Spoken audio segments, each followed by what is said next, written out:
Have you ever wondered if your easy jog is actually doing anything for you, or if you're just taking your legs out for a leisurely stroll? Well, wonder no more.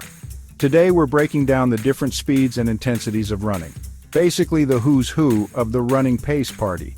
By the end of this video, you'll know exactly how to train like a pro, or at least talk like one, and determine the paces using a free tool. First up, the easy pace. Think of it as a running speed so chill you could still gossip about your latest Netflix binge without gasping for air. This conversational speed usually sits around 60 to 80% of your maximum effort. And if you're new to running or just feel like your legs are on strike that day, less than 60% is totally fine. Easy runs are fantastic for strengthening your heart and teaching your muscles how to supply energy efficiently. Just remember, if you start telling your life story and you can't catch your breath to finish it, maybe slow down just a bit more. Next is marathon pace. Basically the speed you hope to hold for 26.2 miles without spontaneously deciding to live permanently on the sidewalk. This is around 75 to 85% effort. My advice? Don't start practicing your marathon pace the day you buy new running shoes. Ease into it once you've built a solid fitness base.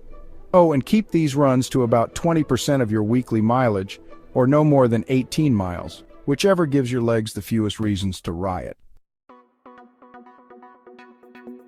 Threshold pace, where the real fun begins. This is about 83 to 88% effort, roughly the speed you could race at for 1 hour on a perfect day, with the wind at your back, no hills, and maybe a cheering squad handing out ice cream. You can do steady 20-minute runs or cruise intervals like mile repeats with short rests.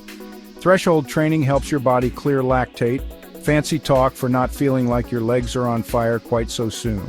Aim for around 10% of your weekly mileage if you're just doing one session.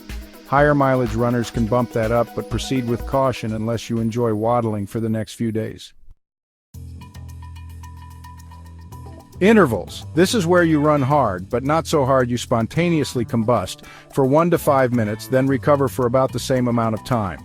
This intensity should be around your VO2 max, meaning you can't keep it up for more than 10 to 12 minutes in an all-out race scenario.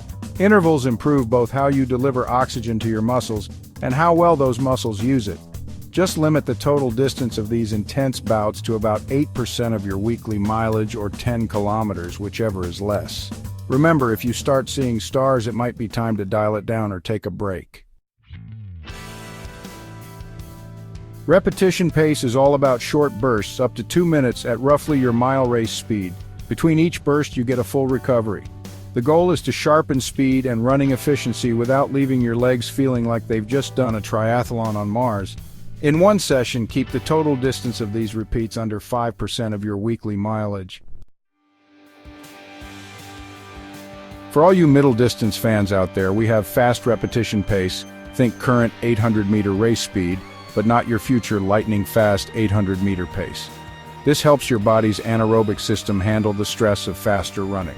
We're talking about knocking off around 3 seconds per 200 meters from your usual repetition pace. Keep these efforts around 60 seconds max or up to 90 if you're an elite runner. As usual, keep the total volume low, 2% of your weekly mileage or 7 minutes total, whichever is less, so your legs don't organize a protest. Finally, strides, short 20-second bursts at a speed similar to repetition pace, but definitely not a full-on sprint. These are an awesome training tool, often done at the end of an easy run. Take enough time between each stride to feel fresh, about 60 seconds or until you can flash a confident grin again. Strides help with form, economy, and recovery without overwhelming your body. All right, folks, how do you figure out what these paces actually are? Do you guess? Nah, you use the VDOT Running Calculator. It's free. Here's how. Find your best or most recent race performance, 5K, 10K, half marathon, or anything in between. Enter that race time into the calculator shown here. Voila, your paces. The tool will spit out recommended paces for your easy runs, marathon, threshold, intervals, and more. Each recommended pace is scientifically based on your current fitness level, not just your guess.